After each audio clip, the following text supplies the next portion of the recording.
Bonjour.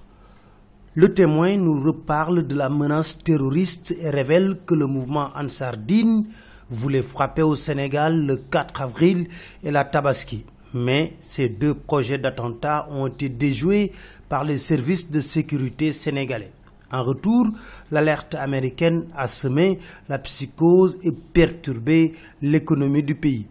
Le président Macky Sall était à Tivaouane pour présenter ses condoléances au khalife général des Tidjanes, occasion saisie par Serigne Mbaye Sy Mansour pour lui prodiguer des conseils.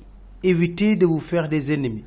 Vous êtes sur la bonne voie, restez ferme sur les principes. Il y a beaucoup de bavardage dans ce pays, lui a conseillé le khalife. Enquête qui jette un regard sur le secteur éducatif nous parle d'un cocktail explosif. Les syndicats estiment que le gouvernement n'a presque rien respecté des engagements pris. Ndongo Sarr du Kissems de dire, avec l'argent injecté dans le terre, on pouvait payer la dette des enseignants. Réplique de Mamadou Diagne du ministère de l'Éducation nationale, nous ne pouvons pas consacrer le budget du Sénégal à l'enseignement.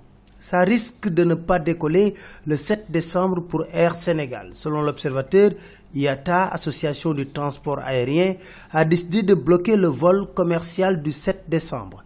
Il faut attendre 90 jours après la mise en place effective de la direction générale de la nouvelle compagnie avant d'effectuer des vols commerciaux.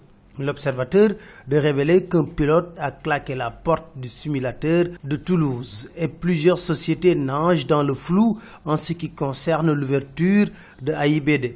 Affaire Lamine Diack, selon Libération, les enveloppes de Dakar sont classées. Les magistrats ont adressé une lettre aux autorités sénégalaises où ils ont écrit le cas des financements électoraux et de leur éventuelle irrégularité au regard des lois du Sénégal ne concerne pas notre instruction. Libération de révéler que Dakar refuse encore une commission rogatoire. Politique exclusion de Khalifa Sall et compagnie, selon le Témoin, les secrétaires généraux de coordination ont donné le feu vert à Ousmane Tanor Dieng. L'Observateur décrit Khalifa Sall et compagnie conduits à la guillotine.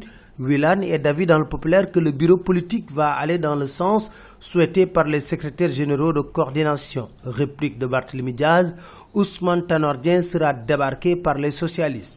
Et dans cette crise profonde, l'AS nous dit, Abdou Diouf est vivement critiqué. Idrissa Seck poursuit lui sa tournée. L'AS nous dit, il a installé son quartier général dans le Ndoukoumane. Vox Populi face à une par des séries de drames. Une fillette meurt à Grand Yoff, la tête coincée dans la grille du balcon. Elle avait 3 ans et demi. Pendaison à Barkedji, Koumba Gallo Seck, 17 ans, a été découverte pendu à un arbre à l'aide d'une corde.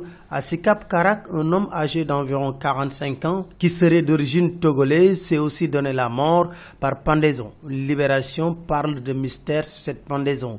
Après 11 ans d'absence sur la musique sénégalaise, Ismaël Lô nous promet, dans une interview accordée à Vox Populi, un album. Ismaël Lô de révéler avoir perdu 4 ans de boulot avec un disque dur. C'était tout, merci. Très bonne lecture à tous.